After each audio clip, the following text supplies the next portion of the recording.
We're going to start here from the driver's door back. It does have the exhaust pipe coming out for the generator. We have a pretty good sized compartment here.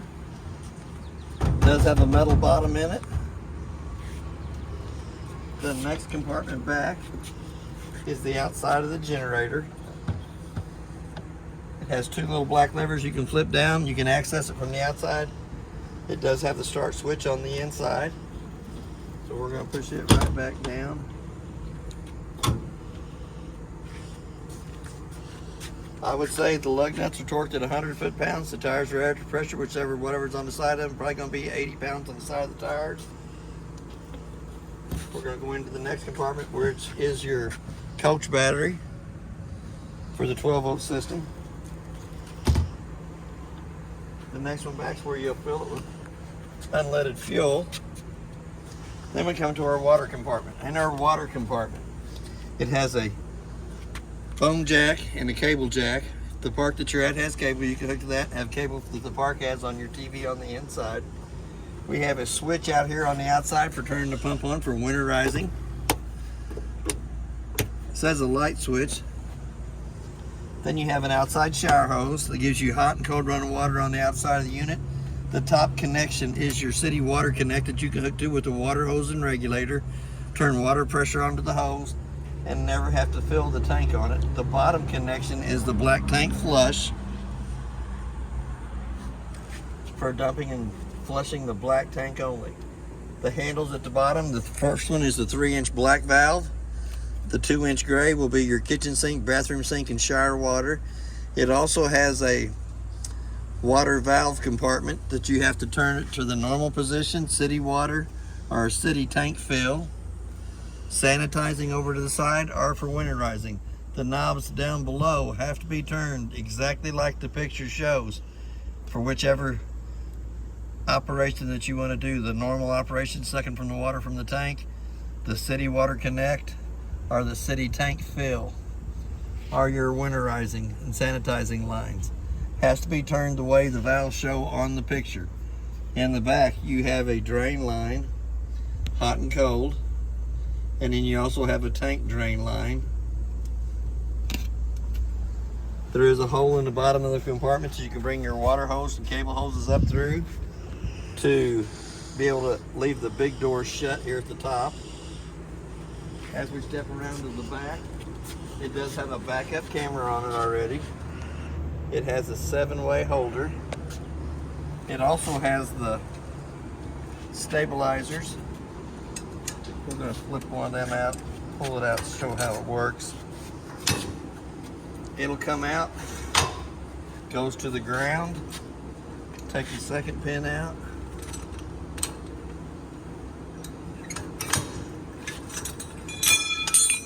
Should go to the ground there. Should have a stabilizer cord that'll hook right here on the foot on each side, and then you just pull up against it for stabilizing the rear of the unit. That'll leave a mark. Here again, we're going to go back, put the pins back in it.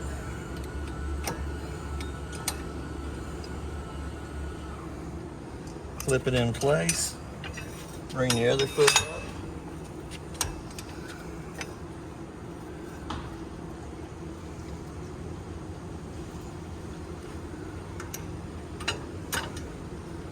Pin it in place, but it's actually supposed to have a ratcheting strap that goes between the 2 feet to tighten it down to stabilize the rear of the unit. It does have a ladder for going up and checking the roof. It's always good to keep a close eye on the roof. The quicker you can find a problem with the roof and fix it, the better off you are. As we step around to this side over here, it does have a hot water heater. It is a 6-gallon tank. It looks like it is gas only. So before you light it on gas, you want to pop the pop-off valve, making sure you have water coming out of the top of it before you light it on gas. It also has a petcock on this side over here for draining the water out of it in between trips and for winterizing purposes. Right down below that is the outside of your furnace. It already does have the mud dauber screen on it, which is a plus. Keeps the mud daubers from going in and building their little dirt nest on the inside of the unit. We're We're going to come back here. You do have 2 travel locks for the slide room. You have a manual crank hole on the other side over there for the slide room. You have a 4-way flat for changing tires. You got your little handle there for cranking the slide room in and out. And an awning one. We'll have to show you the awning tomorrow. It needs a pull strap on it. But it's basically just like your old school awnings. Your next compartment up is for the propane. Looks like the propane's completely full. They won't fill over 3/4. 3/4 is where they shut off. They have to have 20% air above the liquid propane that's in the tank. It'll fill through the yellow connection. It does have a vent tube on it for venting while it's being filled. And then you got your gas valve on and off.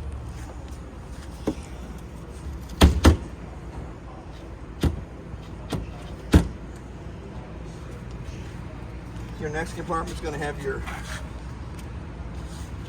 motorhome cover in it, if I can ever get it stuffed all the way in. And then we're going to come up to the front compartment on this side over here. It is a metal bottom, pretty good size. It's got a lum top across the top of it. You can add fishing poles or anything long that you would need to add in there. Still got the metal bottoms. Now that when we go to open the door handle, the steps are going to come out. We're going to go ahead and pin the door back as we go in. It does have a locking mechanism that holds the door open while we go into the unit. As we step in, it does have the battery disconnect down here at the bottom. That is for your coach batteries only. What that does is, if you're not going to be using the unit, you can turn that switch to the off position. It'll hold all the 12 volt in the battery from when you switch off till the next time you come in to use it. Here again, you're going to have your interior lights, electric step switch, and your exterior light, which turns your exterior porch light on. I'll flip it on and off. Then they got a voltage reader in the first 110 outlet coming into the unit. Shows you exactly how much voltage is coming to the unit. We also have a carbon monoxide LP detector and a working fire extinguisher. As we start down this side here, the lights above us have to be turned on by hand. You're going to have hot water on the right side of the faucet, left side of the faucet, cold water on the right side of the faucet. The handle is marked. Then you got your 2 little stove top covers. The remote for the TV. It does have a smart TV in it.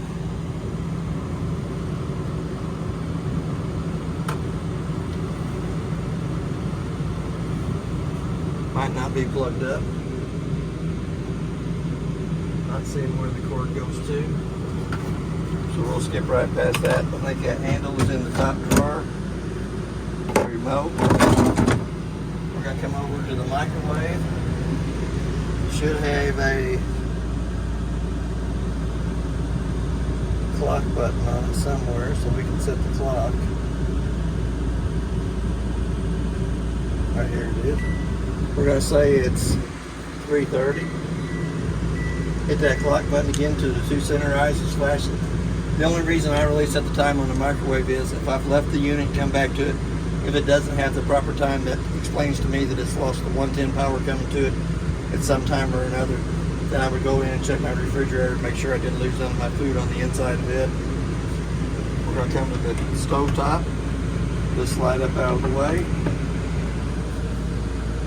We'll turn the burners on. Probably don't have the propane on either.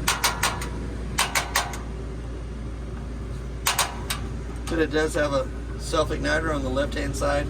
This should light all 3 burners up on top. I still think that you have to turn it to where it says pilot on, hold down the button, light with a long lighter match on the right-hand side here, or left-hand side here in the back, with a long lighter match to get the oven to light. It does have pretty good sized cabinet space and drawers up and down. Silverware drawer,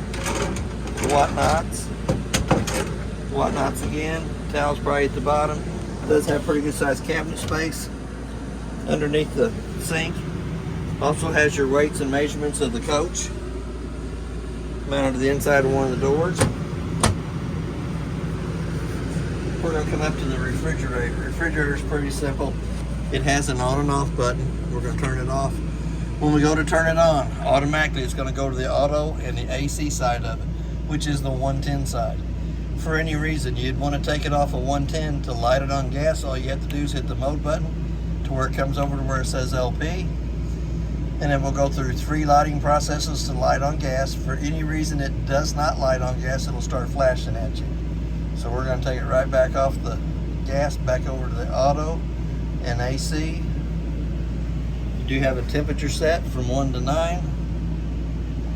I'd run it at about 8 when I first come into the unit, until you get it cold enough on the inside that you can put your groceries in.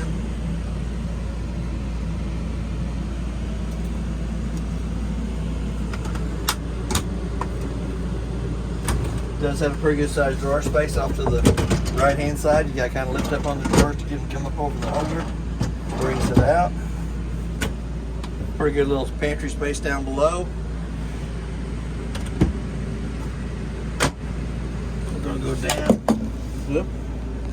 Looks like we're going to go down to a breaker box. Breakers should be on the inside, marked from one side to the other, exactly what they are, with your 30 amp main being your first one. Car fuses over to this side over here. Shouldn't have the light on it that shows you when they're blowed. Does have a pretty good sized drawer right above it. Extra whatnots. As we come into the master bedroom, there's light switches on the wall here to turn the light above the shower on, the light above the vanity, bathroom light, which is the toilet room light, power fan switch. Doesn't have a fan in the switch. And then you should be able to operate the water pump from back here too. Here again, your faucet's going to have hot water on the left side, cold water on the right side. We also have our GFCI outlet in the bathroom in the back. Looks like you got a nice little hair dryer right there for the people who have hair. Pretty good sized cabinet space up above us. Lots of room for medicines, band-aids, whatnots. We're going to go into the toilet area. Does have a light switch above us that we can turn on. Should turn on from the vanity here. Oh, does have a fan. Turns your little fan on. You still have to get your knurled knob to crank the vent up.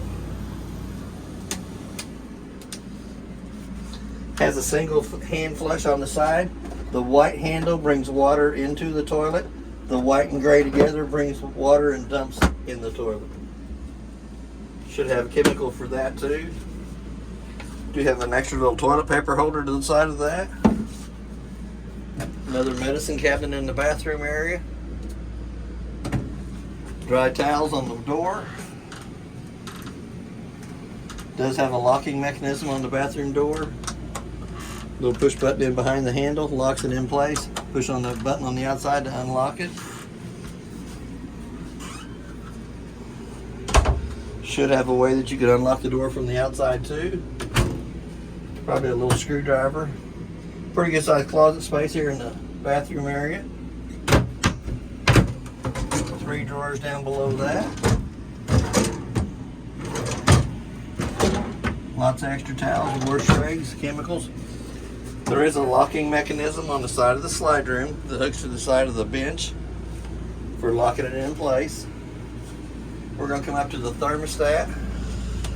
We got the AC on. We're running on cool, high, auto fan. Dial your temperature down. You got a fan only section on the AC. So if you didn't want to run the AC, just wanted to circulate the air, you could run it on fan. Then you got your off side and then your heat down at the bottom. You're still going to run your fan in the auto and high position. Bring it down for heat. You'll dial your temperature up for the heat side up. We really don't need that today. The light above the table has to be turned on by hand. Got a little push button in the center of it. Tabletop comes off the 2 brackets on the back side. Leg will fold up underneath here. Comes to the 2 sides of the bench. You'll take your 2 back cushions to go over the top of the table. We also have a 110 outlet down here underneath the tabletop. Pretty good sized storage on either side.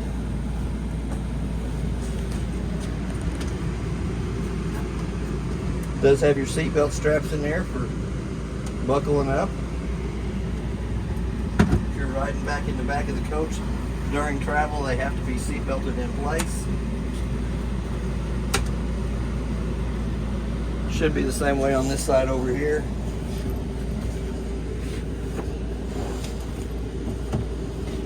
Yep. Looks like they got a little foldable step underneath there too.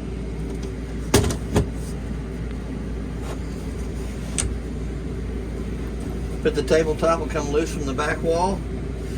Leg on the table here will fold up out of the way. The tabletop comes down between the two benches, using the back two cushions to go over the top of the table for a smaller bed there. Does have pretty good sized storage space above it on both sides. Lots of extra little snacks. Well, that's what I'd have in there. Me too. Be my chip drawer and my candy bar drawer. It's showtime right now, sir. Slide the button, has to be turned on by hand. Well, if we'll go back to the lights in the ceiling, they'll have to be turned on by hand.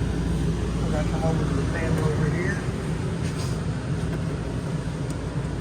The very top left-hand side is the hot water heater element on electric. The panel to the right-hand side of that is your generator start and stop. We can't start the generator now because we're actually plugged into the 110 line. But we do have the slide-out switch that runs the slide room out, so we'll run it out. You always want to make sure that lock in the back of the slide room is unhooked before you try to run it out. We'll run the room out. Gives us quite a bit more room on the inside. You know what?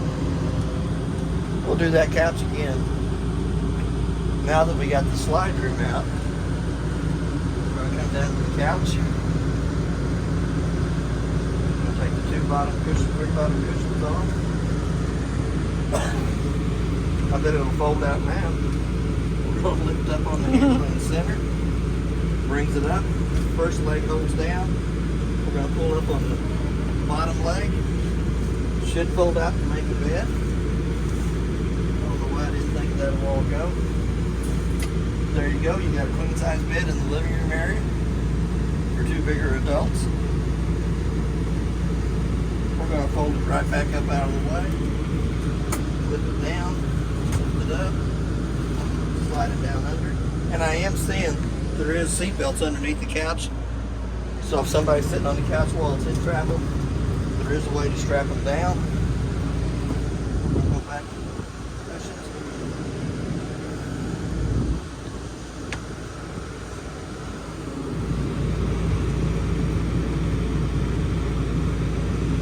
We're going to come up into the master bedroom. Both lights have to be turned on by hand. They have a little push button in the center of them. It does have a carbon monoxide detector in the unit. It does have an antenna up on top that manually cranks up. Pull down on the big knob to rotate it to see if you can pick up more channels or less channels. Sometimes it's more, sometimes it's less.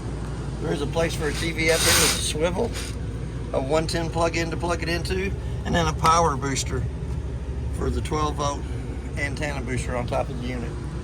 Then you have a captain's chair in behind the two driving seats, light above it. Probably comes on with the switch. We're going to come back over to the monitor panel.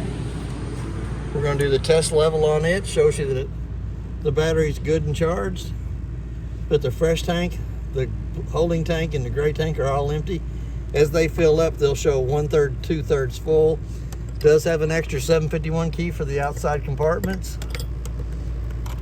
Also tells you to be cautious about the travel locks on the slide room before you run it in and out. And then to run the slide room back in, all you do is have to hit the in stroke on it and it'll come back in. But you do have to have that room out to fold out your queen size couch. Yes, you do. Valuable lesson to learn. Then all the paperwork that's in the unit is in the blue box here. It's marked Jayco. This is about your hitch in the back for stabilizing, but it does have quite a bit of paperwork on the inside of the bag that goes with the unit. That's basically everything on your unit. If you have any questions, I'll try to answer them the best that I can, and thank you for your time.